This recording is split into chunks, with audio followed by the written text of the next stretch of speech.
What up, everybody? It's your boy Agent, and I'm back.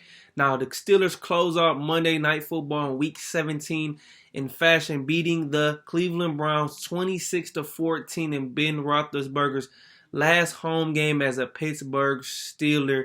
And what a sight it was in Heinz Field and all over Pittsburgh. It was very emotional, especially after the game. Big Ben has gave the Steelers 18 years of his time as his franchise QB, and the time is winding down. Finished the last game out at Heinz Field. Like I said, 18 years, three Super Bowl appearances, 2 Super Bowl wins, 3 AFC championships, a 6-time Pro Bowler, 164 wins currently as we speak right now in this moment. He will be a Hall of Famer, no doubt about it. So much respect to him, and I had to watch this game to pay respects to the man who helped elevate this franchise.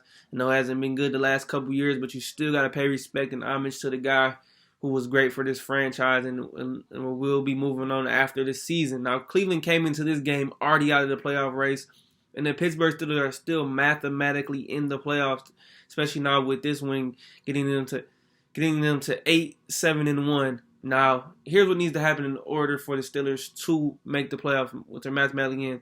They need to win next week against Baltimore, who's been banged up right now. Need the Colts to lose to Jacksonville, which is a tall task, and I believe they need one more thing to happen in the Chargers-Raiders game. So we'll see what happens, but they're still in it somehow, some way, but they competed in this game and played hard. And shout out to the 2 guys who really helped out Big Ben, especially Najee Harris ran downhill, 28 carries for $188 and a touchdown, a late 37-yard touchdown to seal this game. And then Ben took his last knee with 10 seconds left after Trey Norwood had a pick. Sweet stars out there. But let's talk about this defense. 9 sacks, 11 quarterback hits on Baker Mayfield. I know they're playing with some offensive line shuffle, but so are the Steelers as Kendrick Green dressed but did not play in this game. And I think there will be big changes coming up in this offensive line. So with that being said, TJ Watt, phenomenal game. Took advantage of the opportunity. 4 sacks. 4 sacks in this game. And guess what? He has 21.5 sacks, and that is going into the final week of the season. Now, I know there's an extra game, but check this out. TJ Watt is 1 sack away from tying the record and a sack and a half from breaking Michael Strahan's record of 22.5 sacks in a single season. Can it be done? I believe so.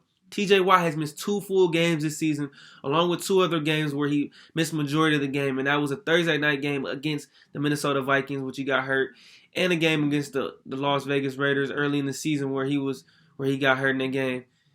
Also, this man is playing with cracked ribs. So if this man doesn't win Defensive Player of the Year, I don't know who does. And the guys who don't want to give him credit, and I have a friend of mine who doesn't want to give him any credit he deserves, but that's okay. TJ Watt definitely deserves to be the Defensive Player in this year. He should have won last year and maybe even the year before that.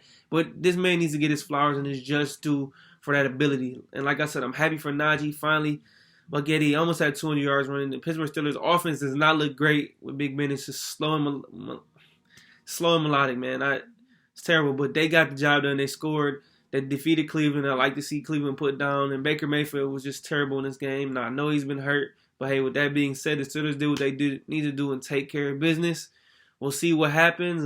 They can make the playoffs, just win out. And I just want to see them went out, and it looks like, guess what, Mike Tomlin's not going to have a non-losing season. So shout out to Mike Tomlin and company and the Steelers, and I'm just proud of them for getting this win, especially this last one at home for Big Ben. He shed tears with Lisa Salters after the game. You could see it in his eyes. He knew it was time. His family was there. Everybody was cheering him. He came around the stadium giving everybody high fives.